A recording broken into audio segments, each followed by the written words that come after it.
En octobre dernier, une internaute a tweeté plusieurs images de boîtes de défrisant pour enfants avec en légende la question « Où sont ces filles maintenant? Manifestez-vous ». C'est ce qui s'est passé après que le tweet soit devenu viral. Et ce qui a encore une fois secoué le Black Twitter, c'est la bombe qu'ont révélé ces filles en question, à savoir, en fait, nous, on n'a jamais eu les cheveux défrisés nous-mêmes.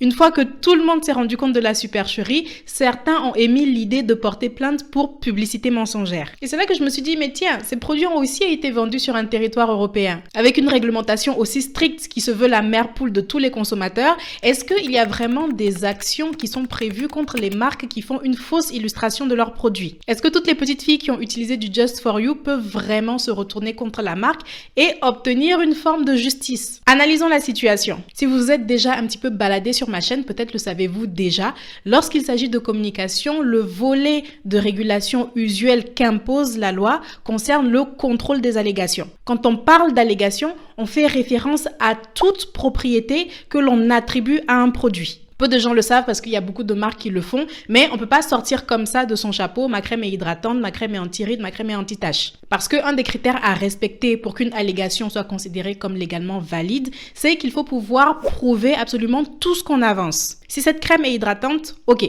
quelles sont les preuves?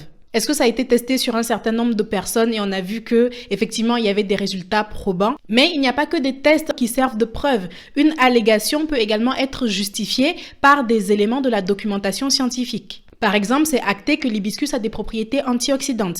Il y a eu des recherches à ce sujet, il y a des preuves scientifiques, donc ce n'est pas contesté. Alors si une crème comporte une quantité suffisante de cet ingrédient, la marque peut se servir de ses propriétés pour appuyer sa communication en faisant bien le rapport avec l'ingrédient en question.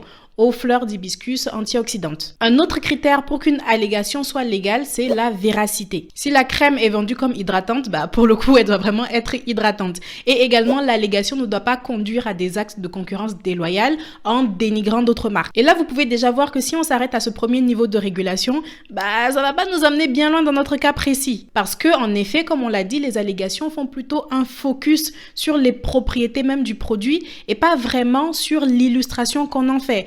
Or, dans notre cas, c'est précisément ce qui poserait problème. Mais pas de panique, parce que d'autres textes, eux, décrivent un petit peu plus ce qui est autorisé ou non dans la façon de présenter les produits aux consommateurs dans les actions de publicité. Ce n'est pas spécifique au monde de la cosmétique, c'est plus large. Il s'agit de l'encadrement de ce qu'on va qualifier légalement de pratiques commerciales trompeuses ou alors, dans un langage courant et pour faire un peu moins classe, la publicité mensongère, tout simplement.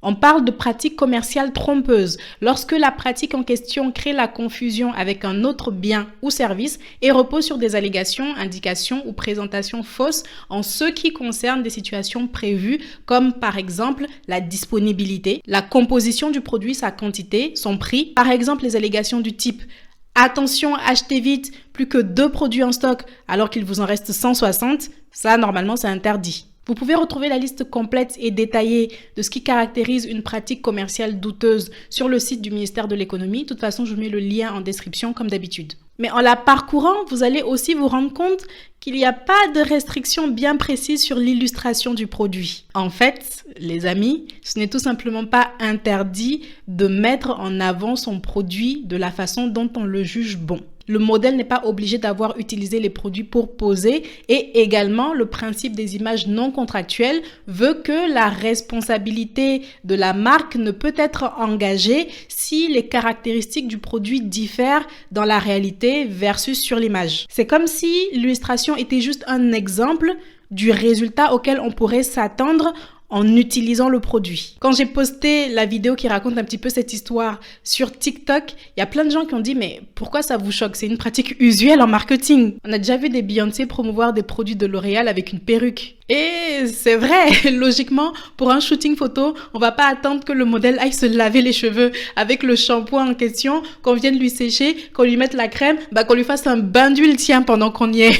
Je pense pas vous avoir déjà raconté les coulisses d'un shooting photo sur cette chaîne, mais je vous le dis, c'est très intense et personne n'a ce temps-là. C'est de cette même façon que pour les pubs de bouffe, on va mettre de la colle sur de la pizza pour mimer l'effet du fromage, ou alors on va mettre du savon dans la bière pour faire tenir la mousse. Dans le fond, on sait tout ça, mais c'est juste que dans le cas particulier des défrisants, il y a beaucoup de personnes qui sont touchées personnellement Parce que déjà, c'est lié à une histoire, à tout un vécu, et c'est aussi lié à un mouvement sociopolitique extrêmement important pour les personnes noires. Donc, ça fait remonter tout un tas d'émotions qui fait qu'on s'insurge plus fort. Mais surtout, ce cas va quand même à la limite de la morale quand on sait tous les dangers liés à l'usage de défrisants et également tous les complexes sur lesquels ça joue.